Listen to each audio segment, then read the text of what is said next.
Hello student, ये video मैं MBA के स्टूडेंट्स के लिए बना रहा हूँ। अभी बच्चों ने आर्ट साइंस कॉमर्स बैकग्राउंड से अपना ग्रेजुएशन कंप्लीट किया है। Now they are planning for MBA. MBA में बहुत सारे स्पेशलाइजेशन है जिसको अपन डिटेल में डिस्कस करने वाले हैं। साथ के साथ एमबीए और पीजीडीबीएम में क्या डिफरेंस है इसको डिस्कस करेंगे, और कौन कौन से कॉलेजेस हैं, कितनी फीस पे कौन से स्पेशलाइजेशन को लोग प्रोवाइड करते हैं और कितना प्लेसमेंट देते हैं, इसको अपन डिस्कस करने वाले हैं। थोड़ा सा मेरे बारे में डिस्कस कर लेते हैं। 2006, ज्यादा वीडियो लेंथी हो जाएगा तो छोटा सा डिस्कस कर लेते हैं। 2006 से मैं पढ़ा रहा हूँ और बेसिकली मेरा क्लासेस चलता है एमबीए और बीबीए के स्टूडेंट्स में पढ़ाता हूँ। एमबीए के क्लासेस ये आपको दिखाई दे रहे होंगे, क्लासेस में लेता हूँ। एक छोटी सी पीडीएफ है, ये मैं आपको शेयर करने वाला हूँ, व्हाट्सएप पे शेयर भी करूंगा आपको, मतलब यूट्यूब के डिस्क्रिप्शन में डालने वाला हूँ। इस पीडीएफ पे पूरा डिटेल मिल जाएगा। मैं बेसिकली हर साल बच्चों को IIM अहमदाबाद लेके जाता हूँ। उसके बाद में ये घूमने के हिसाब से गोवा वगैरह, बिरला सिटी। अब एमबीए के स्टूडेंट्स हैं तो एंजॉय भी करते हैं साथ के साथ। ये देखिए, यहाँ पे आपको एमबीए की बुक्स मिल जाएंगी। First sem, second same, third same, fourth same की सारी बुक्स मिल जाएंगी, वीडियोस मिल जाएंगी। जैसे आप इसको क्लिक करेंगे यूट्यूब पे लेके जाएगा, प्लेलिस्ट खुल जाएगी और सारे वीडियोस आपके सामने आ जाएंगे। यहाँ से आप अकाउंट्स का बेसिक कवर कर सकते हैं। उसके अलावा बहुत सारी चीजें जो कवर कर सकते हैं। अलग अलग सब्जेक्ट्स आपको मिल जाएंगे, हर सेमेस्टर के सब्जेक्ट्स मिल जाएंगे, बीबीए के सब्जेक्ट्स मिल जाएंगे। अच्छा, एक सबसे इंपॉर्टेंट चीज मैं बताता हूँ। बेसिकली मैं राइटर भी हूँ। ये देखो, 2008 से मैं बुक लिख रहा हूँ, तो 2008 से ये सारी बुक्स लिख रहा हूँ। ये पीडीएफ में डिस्क्रिप्शन में डालूंगा, क्लिकेबल है। और साथ के साथ ये बुक्स के अलावा यहाँ पे आपको दिखाई देगा, ये मेरे रिजल्ट्स हैं, एमबीए के रिजल्ट्स मिल जाएंगे। और ये मेरा डिटेल एड्रेस वगैरह सब मिल जाएगा आपको यहाँ पे। ये पीडीएफ में डिस्क्रिप्शन में डालूंगा, इसमें मिल जाएगी आपको।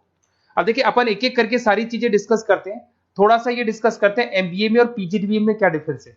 ये आपको एमबीए दिखाई देगा और नीचे दिखाई देगा आपको post graduate diploma in management.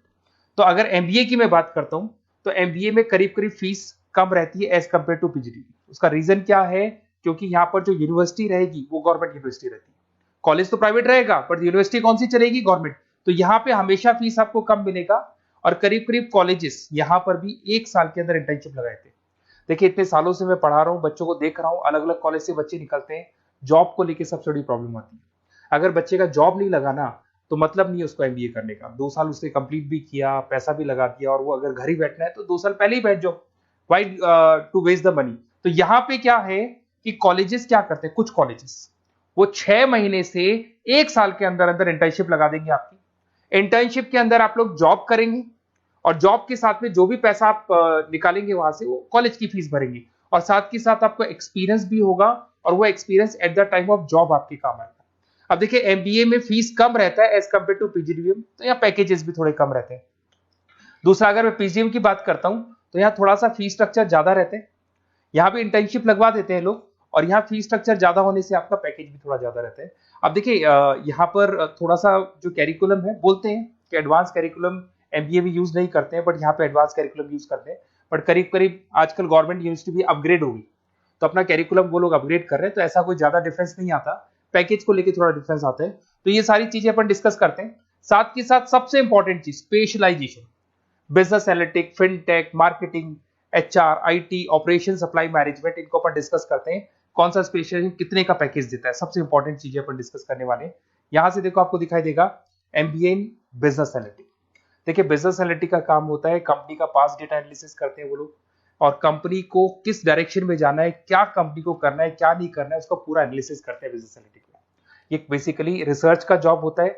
Top management को आप एडवाइस देते हुए दिखाई देंगे, क्या करना चाहिए, क्या नहीं करना चाहिए। टॉप मैनेजमेंट आपकी बात मानता है, क्योंकि आपने पूरा रिसर्च करके बताया कि कंपनी के क्या प्रॉब्लम है, क्या नहीं है, वो डिस्कस करते हैं इसमें। इसको करने के बाद बच्चा डेटा साइंटिस्ट बन सकता है, बिजनेस एनालिटिक बन सकता है, एनालिटिकल कंसल्टेंट बन सकता है। अगर वो डेटा साइंटिस्ट बनेगा तो उसका टीसीएस, इन्फोसिस, विप्रो में जॉब लगेगा, और 6 लाख से 8 लाख तक का एवरेज सैलरी है। मतलब एवरेज मतलब ये जो फ्रेशर्स को मिलता है। बिजनेस एनालिटिक अगर बनता है तो डिलॉइट में जा सकता है, एचसीएल में जा सकता है, 7 से 8 लाख का पैकेज मिलेगा। ऐसे आपको एनालिटिकल कंसल्टेंट बन सकता है, प्रोडक्ट एनालिस्ट बन सकता है, रिस्क मैनेजमेंट, रिस्क एनालिस्ट बन सकता है। रिस्क एनालिटिक के अंदर 6 से 10 लाख का पैकेज है, ICICI bank, HDFC, axis bank लेके जाती है। तो बेसिकली एनालिटिक्स कहीं ना कहीं रिसर्च बेस्ड वर्क है। दूसरा आते हैं, सबसे इंपॉर्टेंट है भैया, एमबीए इन फिनटेक बहुत ज्यादा चल रहा है। ये डिमांडिंग कोर्स है। बिजनेस एनालिटिक और फिनटेक का सबसे ज्यादा डिमांड चल रहा है। अगर मैं फिनटेक की बात करता हूं तो फिनटेक के अंदर कहीं ना कहीं आईटी और फाइनेंस को मिक्स किया जाता है। आपने कभी गूगल पे, पेटीएम, फोन पे यूज किया होगा। आप किसी को जब पैसा पे करते हो तो आपके अकाउंट से पैसा कट जाता है, सामने के अकाउंट में आ जाता है वो पैसा। पर इसका जो बैकएंड वाला पार्ट है, कैसे पैसा कटा, कहां गया, कौन सी बैंक में क्या हुआ, कौन सी बैंक से कैसे निकला, वो पूरा का पूरा जो प्रोसेस है वो फिनटेक हैंडल करता है। तो उसको फाइनेंस का नॉलेज होना जरूरी है क्योंकि वो बैंक्स के साथ डील करेगा और उनके पेमेंट गेटवे बनाता है। साथ के साथ उसको सॉफ्टवेयर डिजाइन करना आना चाहिए, गूगल पे, फोन पे, एप्लीकेशंस कैसे बनाना वो आना चाहिए। और ये बड़ा सिक्योरिटी सिस्टम का वर्क होता है और फिनटेक इसको करता है। इसके अंदर आपको जो कंपनीज मिलेंगी, पेटीएम, रेजर पे, पॉलिसी बाजार दिखाई देंगे आपको, फाइनेंशियल फिनटेक एनालिस्ट बन सकते हैं, प्रोडक्ट मैनेजर बन सकते हैं इसमें, फोन पे, क्रेडिट, यूपे कंपनीज आपको दिखाई देंगी। 8 से 10 लाख का पैकेज है। उसके बाद में फिनटेक एनालिस्ट बन सकते हो आप। ऐसे आपका रिस्क कंप्लायंसेस मैनेजर बन सकते हैं जिसके अंदर आपको ये बैंक्स दिखाई दे जाएंगी सारी की सारी। साइबर सिक्योरिटी स्पेशलिस्ट बन सकते हैं जैसे इन्फोसिस, टीसीएल, विप्रो। तो कहीं ना कहीं फिनटेक का भी मार्केट में बहुत जबरदस्त डिमांड है और न्यूज़पेपर में भी आया था गवर्नमेंट को जो आईटी सेक्टर के जो लोग हैं फिनटेक वालों की जरूरत है। देखो साथ के साथ आपको फाइनेंस दिखाई देगा, तो बड़ा कॉमन है, बहुत सालों से चल रहा है और बहुत इंटरेस्टिंग है। जो लोग कॉमर्स बैकग्राउंड से हैं वो लोग फाइनेंस लेते हैं। इवन आर्ट्स और साइंस वाले भी फाइनेंस में एक्सेल करते हैं। यहाँ पूरा स्टॉक मार्केट मिलेगा, डेरिवेटिव मार्केट मिलेगा। यहाँ पे आप फाइनेंशियल एनालिस्ट बन सकते हैं। डिलॉइट जैसी कंपनी आपको लेके जाएगी। 6 से 10 लाख का पैकेज एवरेज है ये, बाकी एक्सपीरियंस के साथ पैकेज बढ़ जाता है। इन्वेस्टमेंट बैंकर बन सकते हैं आप, इसमें गोल्डमैन स्मिथ हो गया, जेपी मॉर्गन हो गई, ऐसी कंपनीज में आपकी जॉब लग सकती है। कॉर्पोरेट फाइनेंशियल मैनेजर बन सकते हैं, रिलायंस इंडस्ट्री, टाटा कंसल्टेंसी, इसमें आप जा सकते हो। पोर्टफोलियो मैनेजर, जहां पे आप स्टॉक मार्केट में कहां पैसा लगाना है, डेरिवेटिव में कहां पैसा लगाना है, उसको एक पोर्टफोलियो डिजाइन कर रहे हो। HDFC asset management, ICICI prudential, EMC, SBI mutual fund में आपका जॉब लग सकता है। 10 लाख से 15 लाख की सैलरी है यहाँ पे। रिस्क मैनेजमेंट में आपकी जो बैंक्स है वो सारी आ गई। तो ये ऑप्शन भी है। उसके अलावा मार्केटिंग बड़ा इंटरेस्टिंग है। देखिए फाइनेंस के अंदर कहीं ना कहीं कॉन्सेप्ट सेलिंग होती है। आप म्यूचुअल फंड बेच रहे हैं, इंश्योरेंस बेच रहे हैं, तो म्यूचुअल फंड इंश्योरेंस दिखाई नहीं देता। पर अगर मार्केटिंग की बात करें तो मार्केटिंग में प्रोडक्ट सेलिंग होती है। आप किसी प्रोडक्ट को बेचेंगे ना तो प्रोडक्ट दिखाई देगा। आज एक मारुति के शोरूम में आप जाते हुए कार खरीदने के डेमो लेके आते हो तो 90% तो कार बोल जाती है, जो डेमो है वो बोलेगी, 10% सेल्समैन बोलेगा और बिक जाएगी। But in case of finance concept selling होती है भैया। एक पेपर पे पूरा म्यूचुअल फंड लिखा है, इंश्योरेंस लिखा है, उसको समझाना पड़ता है। तो वहां पर वो प्रोडक्ट दिखाई नहीं दे रहा, उसको आपको समझाना पड़ेगा। But in case of marketing product selling होती है और मार्केटिंग में अच्छी जॉब्स लग सकती है। मार्केटिंग मैनेजर बन सकते हैं आप, Hindustan Lever, Procter and Gamble, Tata group में ब्रांड मैनेजर बन सकते हैं। वही 7-8 लाख के आसपास का पैकेज रहता है नेस्ले वगैरह में।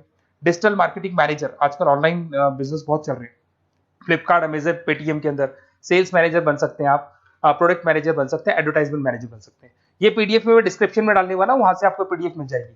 अगर आप एचआर की बात करें तो एचआर का काम होता है कि जो भी आपकी कंपनी में स्पेस खाली हुई है वहां पे नया बंदा रखना है, उसको ट्रेनिंग देनी है, उसको सैलरी देनी है, वो सैलरी डिसाइड करनी है, रेम्यूनरेशन डिसाइड करना है, सारा काम वो करे। कौन काम कर रहा है, कौन नहीं कर रहा है, सारे एम्प्लॉइज का परफॉर्मेंस देखेगा और जो एम्प्लॉइज नहीं वर्क कर रहे हैं उनको निकालना है या उनको मोटिवेट करना है, जो भी करना है वो सारा काम एचआर का होता है। इसमें आप एचआर मैनेजर बन सकते हैं। टीसीएस, इन्फोसिस, विप्रो के अंदर आपका जॉब लगता है। 7 से लेके 12 लाख तक का पैकेज रहता है। टैलेंट एक्विजिशन स्पेशलिस्ट, जिसके अंदर टैलेंट है उसको आपको एक्वायर करना है, ऐसे बंदी को आपको रखना है अपने पास में, उसका आपको इंटरव्यू लेके उसको सेलेक्ट करना है। ट्रेनिंग एंड डेवलपमेंट मैनेजर बन सकते हैं। उसके बाद में कंपनसेशन बेनिफिट मैनेजर, जो सैलरी वगैरह डिसाइड करेगा। एम्प्लॉइज रिटेंशन बहुत इंपॉर्टेंट है, एक एम्प्लॉय को रोकना है, वो बहुत इंपॉर्टेंट है। उसके बाद में आईटी आता है। अरे भाई आईटी के अंदर तो कहीं ना कहीं आप वेबसाइट बनाएंगे, एप्लीकेशंस बनाएंगे, आप इसके अंदर अलग अलग जो सॉफ्टवेयर्स हैं उनके ऊपर डील करेंगे। तो आईटी में तो बहुत सारी जॉब है। और जो लोग बीटेक है, कंप्यूटर साइंस से अगर उन्होंने अपना बीटेक किया और वो एमबीए करते हैं तो एक्सेल कर जाते हैं इसके अंदर। और जिसको आईटी में इंटरेस्ट है, सॉफ्टवेयर में इंटरेस्ट है, वेबसाइट में इंटरेस्ट है, वो इसमें काम करता है। आईटी मैनेजर के अंदर देखो आपको एवरेज सैलरी पैकेज आपको 8 से 15 लाख का मिल जाएगा। इन्फोसिस वगैरह में आपकी जॉब लग सकती है। आईटी प्रोडक्ट मैनेजर बन सकता है, सिस्टम एनालिस्ट हो गया, चीफ फाइनेंशियल ऑफिसर हो गया, आईटी कंसल्टेंट बन सकते हैं। पीडब्ल्यूसी, डिलॉइट, इनमें इसकी जॉब लगती है। 9 से लेकर 16 लाख तक का पैकेज है। फिर आता है ऑपरेशन एंड सप्लाई मैनेजमेंट, बड़ा इंटरेस्टिंग है। ऑपरेशन एंड सप्लाई मैनेजमेंट में होता है रॉ मटेरियल लाना, खरीदना, उसको फिनिश गुड्स बनाने तक और बनाने के बाद में उसको कस्टमर तक, वैसे होलसेलर, रिटेलर, कस्टमर तक पहुंचाने तक का काम ऑपरेशन में आता है। तो ऑपरेशन मैनेजमेंट वाला बंदा प्रोडक्ट को खरीदेगा, रॉ मटेरियल खरीदेगा, मैन्युफैक्चर करेगा, कस्टमर तक पहुंचाएगा। वो सारा काम किस में आएगा? ऑपरेशन सप्लाई मैनेजमेंट में आएगा। इसमें आप ऑपरेशन मैनेजर बन सकते हैं। टाटा मोटर्स, रिलायंस, महिंद्रा, इनमें आपका पैकेज लग सकता है 8 से 10 लाख के आसपास। सप्लाई चेन मैनेजर, माल को एक जगह से दूसरी जगह सप्लाई करना, Flipkart, Amazon. Logistic manager, blue dart, यहाँ आपका जॉब लग सकता है। क्वालिटी एश्योरेंस, जब आप प्रोडक्ट को बनाते हैं उसकी क्वालिटी चेक करते हैं। टाटा स्टील, गोदरेज, यहाँ पे जॉब लग सकता है।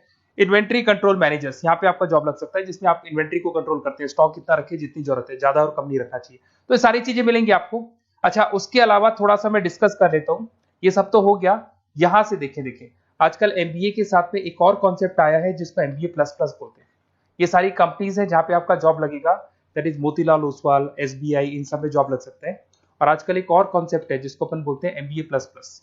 एमबीए प्लस प्लस के अंदर क्या है, बेसिकली वो पूरा का पूरा जो गेम है ना, वो फाइनेंस का गेम है, जिसको अपन फाइनेंशियल एनालिस्ट बोलते हैं। इसमें थोड़ा सा फीस में वेरिएशन आता है, अराउंड 40-50 हज़ार का वेरिएशन आता है। बट ये जो एमबीए का जो प्लस प्लस वाला प्रोग्राम है ना, ये बड़ा इंटरेस्टिंग प्रोग्राम है और आजकल मार्केट में चल भी रहा है। इसमें फाइनेंशियल एनालिस्ट, याद है अभी फाइनेंशियल एनालिस्ट की जॉब देखी थी, वो पोर्टफोलियो मैनेजर बन रहा है, स्टॉक मार्केट में इन्वेस्टमेंट कैसे करना है वो लोगों को बता रहा है, और पूरा मतलब एक इन्वेस्टमेंट फंडा उसमें अंदर आकर फंडामेंटल टेक्निकल ये सब आते हैं। तो यहाँ पर क्या है, जॉब गारंटी भी 100% और फाइनेंशियल लिस्ट का प्रोग्राम भी अच्छा है। कुछ कॉलेजेस हैं जो अपने कैरिकुलम में इसको ऐड करके रखते हैं और इसकी जरूरत भी है। जो फाइनेंस लेगा उसके लिए अगर ये प्रोग्राम वो कर लेता है तो सेफ है, 100% सेफ है। इसके अंदर देखो आपको जॉब गारंटी वगैरह ये सब तो मिलेगा ही मिलेगा। इसमें प्रिंसिपल ऑफ अकाउंटिंग, उसके बाद में financial analyst, capital budgeting, forecasting, financial modelling वगैरह ये सब सिखाया जाएगा आपको। प्रोजेक्ट फाइनेंसिंग हो गया, ये सब सिखाया जाता है इसके अंदर।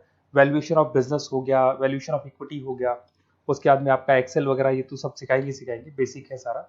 सैप, एसक्यूएल, पाइथन वगैरह ये सिखाना ही पड़ेगा क्योंकि सारी चीजें काम आती है। तो ये सारे प्रोग्राम्स हैं, इनके ऊपर अपन डिस्कस करते हैं। और साथ के साथ ये कंपनीज हैं जहाँ पे आपकी जॉब लग सकती है। और देखिए लास्ट में एक इंपॉर्टेंट चीज, बेसिकली मेरी क्या क्लासेस बहुत ज्यादा रहती है, मैं आधे टाइम क्लास में रहता हूँ। ऑनलाइन ऑफलाइन दोनों मोड पे क्लासेस चलती है मेरे पास में। ऑल ओवर इंडिया से स्टूडेंट्स हैं एमबीए के, और वो बताते हैं कौन सा कॉलेज कैसा है, कहाँ एडमिशन लेना चाहिए। तो आप एक काम करें, जब भी आपको मेरे से बात करनी हो ना, तो उससे पहले एक मैसेज डाल के छोड़ दें कि आपका नंबर, आपका नेम, सिटी, स्टेट, कोर्स और कहाँ से आपका एमबीए कर रहे हैं। और जितने भी कॉलेजेस है, देखो इतना टाइम नहीं था कि वीडियो में अपन डिस्कस करें, बट जितने भी कॉलेजेस हैं आप जैसे ही लिख के देंगे कि मेरे को इस सिटी में, स्टेट में कॉलेज चाहिए, तो मैं आपको पूरा डिटेल भेज दूंगा हर कॉलेज का, कौन से कॉलेज में प्लेसमेंट है, कौन सा कॉलेज कौन सा स्पेशलाइजेशन देता है, कौन से कॉलेज में इंटर्नशिप कब लगती है, वो डिटेल में डिस्कस करेंगे। बट ओपन फोन पे डिस्कस कर लेंगे, या मैं मैसेज कर दूंगा आपको, या मेरी टीम है वो टीम आपको कॉल कर लेगी और आपसे डिस्कस कर लेगी। Okay, best of luck. अगर किसी कॉलेज में कोई डाउट आए आपको कि कौन से कॉलेज में एडमिशन लेना है, कितना पैकेज मिलेगा, वो अपन डिटेल में डिस्कस कर लेंगे। Okay, best of luck.